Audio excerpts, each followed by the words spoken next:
बिस्मिल्लाहिर्रहमानिर्रहीम। Dear students, अस्सलाम वालेकुम। पैरेलल एंड डिस्ट्रीब्यूटेड कंप्यूटिंग में टॉपिक हम देखेंगे डाटा एंड वर्क पार्टीशनिंग।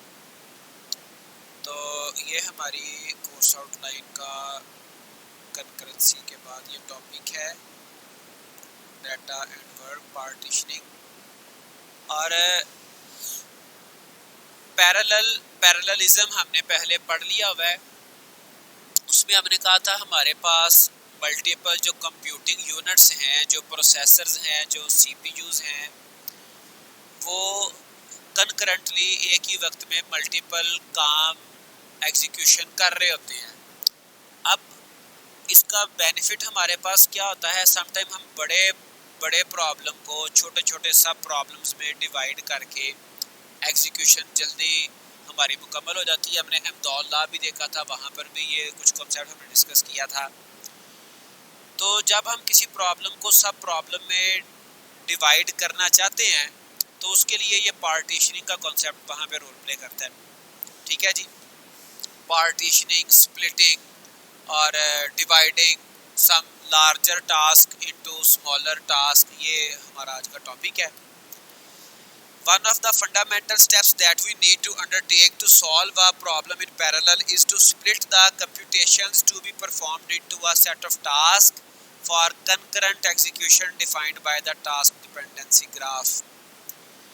तो अगर हम पैरेलल वे में एग्जीक्यूशन, हमारा हार्डवेयर सपोर्ट करता है, पैरेलल वे में हम एग्जीक्यूशन करवाना चाहते हैं, तो फंडामेंटल टास्क क्या है कि जी हम अपनी प्रॉब्लम को छोटे सा प्रॉब्लम में डिवाइड करें।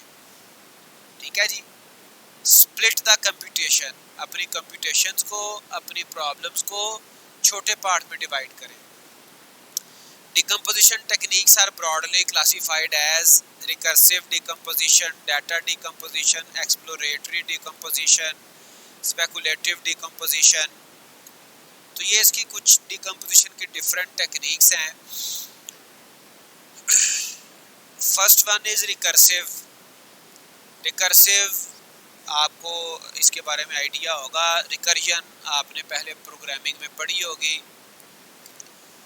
तो रिकर्सिव टेक्निक में क्या होता है कि हम अपने डाटा को, हम अपने प्रॉब्लम को डिवाइड करते हैं सब प्रॉब्लम्स में, लेकिन रिकर्सिवली कर रहे होते हैं। रिकर्सिवली में एक फीचर बड़ा इम्पॉर्टेंट है कि जो हर स्टेप में सेम टास्क परफॉर्म हो रहा होता है। जैसे आपने रिकर्जन की डेफिनेशन पढ़ी होगी कि जी कॉलिंग इटसेल्फ, यानी कि एक ही फंक्शन बार बार परफॉर्म हो रहा होता है। The recursive and data decomposition techniques are relatively general purpose as they can be used to decompose a wide variety of problem. तो रिकर्सिव जो है और डाटा डिकम्पोजिशन, दो जो टेक्निक हैं, ये वाली कहता बहुत ज़्यादा यूज़ हो रही हैं, बहुत ज़्यादा यूज़ होती हैं। On the other hand speculative and exploratory decomposition techniques are more of a special purpose. ये बड़ा special cases में use होती हैं because they apply to specific classes of problems. तो जो हमारी commonly use होती हैं, frequently, commonly, वो recursive और data decomposition है। So recursive decomposition is a method for inducing concurrency in problems that can be solved using the divide and conquer strategy. वहाँ पे हम ये यूज़ करते हैं जहाँ पे हमने प्रॉब्लम को डिवाइड एंड कंकर स्ट्रेटजी के तहत सॉल्व करना हो, और जो प्रॉब्लम को सब प्रॉब्लम में डिवाइड करने का मैकेनिज्म है वो इटसेल्फ रिकर्सिव है। In this technique, a problem is solved by first dividing it into a set of independent sub problem. पहला स्टेप इसका ये होता है, सब प्रॉब्लम में डिवाइड किया जाता है। ठीक है जी, each one of these sub problem is solved by recursively, फिर रिकर्सिवली उन प्रॉब्लम को सॉल्व किया जाता है, सब प्रॉब्लम्स को। Applying a similar division into smaller sub problem followed by a combination of the result. फिर उसको सॉल्व करने के बाद जो उसके हर सब प्रॉब्लम का जो रिजल्ट आता है उसको कंबाइन करके अल्टीमेट सॉल्यूशन बना लिया जाता है। डिवाइड एंड कंकर strategy result in natural concurrency. इसमें तो जब हम किसी प्रॉब्लम को डिवाइड करते हैं तो उसमें तो नेचुरली कंकरेंसी आती है, वो फिर हर सब problem at the same time solve होती है उसका सोल्यूशन निकलता है। तो एग्जांपल इसकी देखते हैं। क्विक सॉर्ट जो आपका एग्जांपल तो बेशुमार हैं। क्विक सॉर्ट आपका जो सॉर्टिंग एल्गोरिदम है उसमें सेम मैकेनिज्म यूज़ किया जाता है। पहले प्रॉब्लम को रिकर्सिवली सब प्रॉब्लम में डिवाइड किया जाता है, फिर उसके सब प्रॉब्लम्स का सोल्यूशन निकाला जाता है। Consider the sorting a sequence A of n elements, यानी कि एक अरे है, n एलिमेंट्स उसमें है और उसको क्विक सॉर्ट एल्गोरिदम से सॉर्ट किया जा रहा है। Quick sort is a divide and conquer algorithm that starts by selecting a pivot element x। हम कोई एलिमेंट फाइंड उसमें अपना कंसिडर कर लेते हैं, कोई भी एक वैल्यू, ठीक है जी, and then partitions the sequence A into two sub sequences. फिर उस एलिमेंट के अकॉर्डिंग अपने पूरी अरे को, पूरे सीक्वेंस को दो पार्टीशन में डिवाइड करते हैं। एक उसकी लेफ्ट हैंड साइड, एक उसकी right hand side. Left hand side पे स्मॉल एलिमेंट्स आ जाते हैं, राइट हैंड साइड पे लार्ज एलिमेंट आ जाते हैं, ठीक है जी। into two sequences A0, A0 and A1 such that all the elements in A0 are smaller than X and all the elements in A1 are greater than or equal to X। ये इसका basic mechanism है। जो हमने एक pivot value ली, element लिया है, उस element से जितनी भी छोटी वैल्यूज होंगी वो लेफ्ट साइड पे बड़ी होंगी राइट साइड पे, ठीक है जी। फिर फर्दर वो अलग बात है, यहाँ पे ये जो हम वो एलिमेंट लेते हैं उसको पिक करने के, चूज करने के भी कुछ उसके यू कैन से के plus minus rules and regulations हैं। This partitioning step forms the divide step of the algorithm. ये जो पार्टीशनिंग है ये डिवाइड वाला पोर्शन है। डिवाइड एंड कंकर, कंकर दूसरा है, ये वाला डिवीजन वाला पोर्शन है, डिवीजन वाला स्टेप है। Each one of the subsequences A0 and A1 is sorted by recursively calling quick sort। अब फिर इन पोर्शंस को A0, A1 को हम रिकर्सिवली क्विक सॉर्ट के जरिए से सॉर्ट करते हैं, ठीक है जी। Each one of these recursive calls further partitions the sequences। अब ये हर जो पार्टीशन है उसमें जब शुरू पे फर्ज करें 100 एलिमेंट थे, उसको 50-50 में डिवाइड किया तो 50 को फर्दर 25-25 में, 25 को फर्दर 12-12 में, ऐसे ये डिवाइड फर्दर होते रहते हैं। This is illustrated in following figure. You can see here are 12 elements और ये हमारा जो पाइवट एलिमेंट है वो 5 है। तो 5 से जो स्मॉलेस्ट वैल्यूज थी वो लेफ्ट साइड पे आ गई, ठीक है जी, और राइट साइड पे 5 या 5 से लार्जर वैल्यूज आ गई। कुछ एल्गोरिदम इस तरह से भी करते हैं, वो भी क्विक सॉर्ट को ही एक और वेरिएशन भी है कि 5 आपका सेंटर में लिख लिया जाता है, ठीक है। तो दोनों में कोई प्रैक्टिकली लॉजिकली फ़र्क कोई नहीं है। अब लेफ्ट साइड पे ये जो 4 एलिमेंट आए इनमें से फिर एक वैल्यू ले ली पाइवट वैल्यू और इससे स्मॉलर लेफ्ट साइड पे चले गए, इक्वल और लार्जर राइट साइड पे आ गए। फिर ये जो एक आपका बन गया सेक्शन, इसको मज़ीद ब्रेकआउट किया और करते करते ये हमारी सारी जो सीक्वेंस है, सारी अरे वो छोटे छोटे सेक्शन में डिवाइड भी हो गई। और अगर आप इसको देखें तो इसको फिर फर्दर जब ज्वाइन किया जाएगा 1 2 3 4 5 6 7 8 और ये 9 पड़ा हुआ है, ये 10 11 और 12, ये फिर सॉर्ट भी हो गए, ठीक है। अब इन एंड पे हमारे पास 2 एलिमेंट्स बचेंगे। 2 एलिमेंट्स को सॉर्ट आउट करना एक यूनिट लेवल पे बड़ा आसान है, फिर उसको कंबाइन कर लिया जाता है। तो ये क्विक सॉर्ट रिकर्सिव डिकम्पोजिशन की एक एग्जांपल है। The recursion terminates when each subsequence contains only a single element। उस वक्त ये recursion terminate कर जाती है। Then the result will be combined to form a sorted list। फिर उसके बाद रिजल्ट्स को कंबाइन कर लिया जाता है अब आपकी सॉर्टेड लिस्ट बनाने के लिए। तो ये आपकी रिकर्सिव डिकम्पोजिशन जिसमें divide and conquer rule apply किया जाता है। फिर data decomposition. So it was recursive decomposition. आ गया data composition, data decomposition. Data decomposition is a powerful and commonly used method for deriving concurrency in algorithms that operate on large data structures.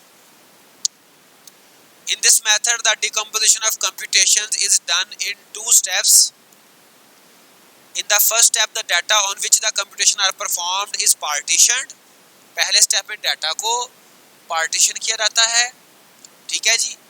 दूसरे step में computation perform करवाई जाती है। In the second step, this data partitioning is used to induce a partitioning of the computations into task.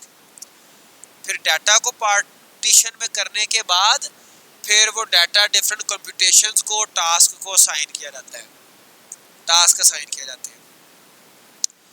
तो the operations that these task perform on different data partition are usually similar. फिर वो जो different हमारे data partitions होते हैं उनके ऊपर जो कंप्यूटेशन या ऑपरेशंस परफॉर्म हो रहे होते हैं वो नॉर्मली सेम होते हैं, सिमिलर होते हैं। और आमतौर पे आपको याद होगा हमने शुरू पे हमने प्रोसेसर्स की टाइप देखी थी फ्लेंज टेक्सोनोमी के नाम से, जिसमें हमने मल्टीपल डाटा सिंगल इंस्ट्रक्शन देखा था। अगर हमारे पास सेम डाटा हो उसके ऊपर, यानी कि मल्टीपल डाटा हो उसके ऊपर सेम इंस्ट्रक्शन जो है वो परफॉर्म होनी हो, तो उसके लिए बेस्ट जो आर्किटेक्चर, जो हार्डवेयर आर्किटेक्चर है वो MISD होता है, multiple data single instruction, multiple data MDSI, multiple data single instruction. The partitioning of data can be performed in many possible ways. कई तरीकों से हम पार्टीशन कर सकते हैं, but we are going to discuss matrix multiplication. एक data partition करने का मेथड मैट्रिक्स मल्टीप्लिकेशन के जरिए से समझा जा सकता है, वो कहलाता ही मैट्रिक्स मल्टीप्लिकेशन है। To multiply a matrix by another matrix we need to do dot product of rows and columns, ठीक है जी। what does it mean? कि फर्ज करें हमारे पास ये एक मैट्रिक्स है, ठीक है जी। इसकी पहली रो हम लेंगे first row into first column, ठीक है। ये प्रीवियस क्लासेस में आप इसको डिस्कस करके आए हुए हैं। तो अगर डिटेल में इसको देखें, first row first column, first जो हमारे पास रो का पहला एलिमेंट है वो कॉलम के पहले एलिमेंट से मल्टीप्लाई होता है, ठीक है जी। 1 into 7 एंड दूसरा एलिमेंट जो है वो दूसरे एलिमेंट से 2 into 9, 3 into 11। इसी तरीके से हम अपनी मैट्रिक्स को मल्टीप्लाई करते हैं, मैट्रिक्स मल्टीप्लिकेशन। और जो डाटा डिकम्पोजिशन मैकेनिज्म है वो भी इसी तरह से, पहले हम डाटा को जैसे यहाँ पे आप मैट्रिक्स देख रहे हो, वहाँ पे क्या होता है, डाटा हमारे पास एक लार्जर डाटा स्ट्रक्चर होगा डाटा का, उसको 2 पार्ट्स में या ज़्यादा पार्ट्स में डिवाइड किया जाएगा। और फिर हर पार्ट को, जैसे ये एक डाटा का पार्ट था, अब यहाँ से आप डाटा डिकम्पोजिशन को इजीली अंडरस्टैंड कर सकते हो। ये एक डाटा का पार्ट है और ये एक दूसरा डाटा का पार्ट है, ठीक है जी। इन दोनों को फिर हम कंप्यूटेशन असाइन कर रहे हैं, राइट। इनके ऊपर जो भी कैलकुलेशन परफॉर्म करनी है वो हम कर रहे हैं। सबसे पहले आप इनको डिवाइड कर रहे हो, जैसे यहाँ पे भी आप देखें ओवरऑल डाटा को। अब ये सिर्फ एग्जांपल है, इसको एग्जांपल के तौर पे आप अंडरस्टैंड कर सकते हो। एक डाटा का ओवरऑल आपका डाटा ज़्यादा होगा, एक डाटा का पार्ट ये आ गया, दूसरा पार्ट ये आ गया, फिर उसके पार्ट्स को आप कंप्यूटेशन असाइन कर रहे हो और अल्टीमेटली मैट्रिक्स मल्टीप्लिकेशन में आपके फिर ओवरऑल ये रिजल्ट आ जाता है। तो बिल्कुल सेम वे में जैसे ये मैट्रिक्स को मल्टीप्लाई करते हैं, डाटा हमारा पार्टीशन्ड होता है और फिर डिफरेंट पार्टीशंस के ऊपर आप मल्टीपल कंप्यूटेशन परफॉर्म करते हो। ये सेम मैकेनिज्म है आपका डाटा डिकम्पोजिशन का। डाटा डिकम्पोजिशन में भी डाटा पार्ट्स में डिवाइड होगा और डिफरेंट पार्ट्स के ऊपर फिर उसकी जो कंप्यूटेशन है, जो प्रोसेसिंग रिक्वायर्ड है, वो पैरेलल प्रोसेसर्स को के ज़रिए से वो मुकम्मल करवाई जाती है। ये सेकंड मेथड था डाटा डिकम्पोजिशन। इसके बाद आपका एक्सप्लोरेटरी डिकम्पोजिशन आ गई, third mechanism. Exploratory decomposition is used to decompose problems whose underlying computation correspond to a searching of solution from search space। ये वहाँ पे हम यूज़ करते हैं जहाँ पे हमने किसी प्रॉब्लम का सॉल्यूशन किसी अवेलेबल प्रॉब्लम सेट में से, प्रॉब्लम सर्च स्पेस में से सर्च करना हो। इसकी मैं आपको कई एग्जांपल दे सकता हूँ। फर्ज करें आपने तो सर्च स्पेस में से किसी में से आपने मतलब कोई सोल्यूशन ढूंढना होता है। इसके एक एग्जांपल आपको मैं ये नट बोल्ट से दे सकता हूँ। फर्ज करें आपके पास एक बोल्ट है जिसको आपने क्या करना है जी, जिसके लिए आपने नट ढूंढ रहे हैं। अब वो आपके पास नहीं है, आपके पास घर में आमतौर पे हमारे पास घरों में होते हैं मल्टीपल वो छोटे छोटे इस तरह के बोल्ट वगैरह नट वगैरह पड़े होते हैं। बोल्ट आपके पास है, आपने उसमें से एक डिब्बे में से नट ढूंढना है, ठीक है जी। तो आप देखोगे कोई बेस्ट फिट जो उसके ऊपर उसके साथ वर्क करे। तो ये उसी तरह का कोई मैकेनिज्म है, ठीक है जी। ये वहां पे अप्लाई करते हैं where what is the situation whose underlying computation correspond to a searching of a solution from search space, जहां पे सर्च स्पेस से आपने कोई appropriate solution find out करना हो। In exploratory decomposition we partition the search space into smaller parts। अब हमारे पास जो सर्च स्पेस है, आप उस सर्च स्पेस को स्मॉलर पार्ट में डिवाइड कर देते हो, ठीक है जी। And search each one of these parts concurrently until the desired solution are found। मतलब आपके पास एक डिब्बा है, आप उसकी 3 ढेरियां बना देते हो या 3 जगह पे उसको सेपरेट कर लेते हो। 3 लोग हैं, वो तीनों एक पार्ट में से एक बंदा सर्च कर रहा है, दूसरे में से दूसरा सर्च कर रहा है, तीसरे में से तीसरा सर्च कर रहा है।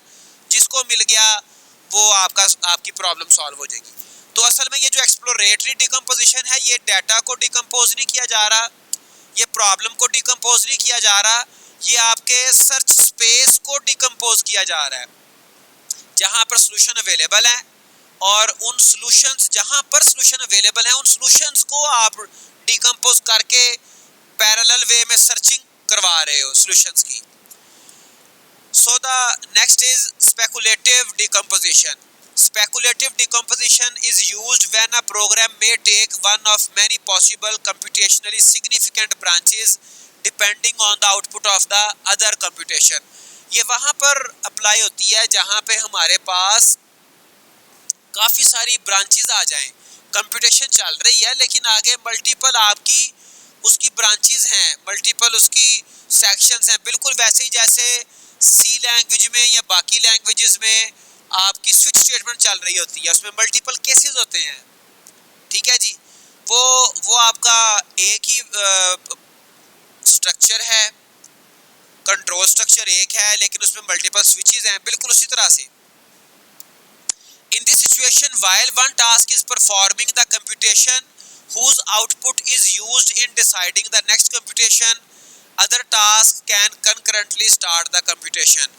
तो जो टास्क कंप्यूटेशन परफॉर्म कर रहा है जिसकी बेस पे अगली कंप्यूटेशन होनी है, वो टास्क इकट्ठे कंकरेंटली अपनी कंप्यूटेशन परफॉर्म कर सकते हैं, अपनी कंप्यूटेशन स्टार्ट कर सकते हैं। और एग्जांपल इसकी क्या है? This scenario is similar to evaluating one or more of the branches of switch statement in C. आप एक से ज़्यादा ब्रांचेस को एग्जामिन कर रहे हो, उनको आप इवैल्यूएट कर रहे हो और इवैल्यूएट करने के बाद जो आपका मैच कर रहा है केस, उस केस की तरफ आप जो है वो स्विच कर रहे हो, उस केस में जाके आपकी कंप्यूटेशन मुकम्मल हो जाती है। तो ये हमारी डिकम्पोजिशन टेक्निक्स थी। आज के लिए इतना ही। टेक केयर, अल्लाह हाफिज़।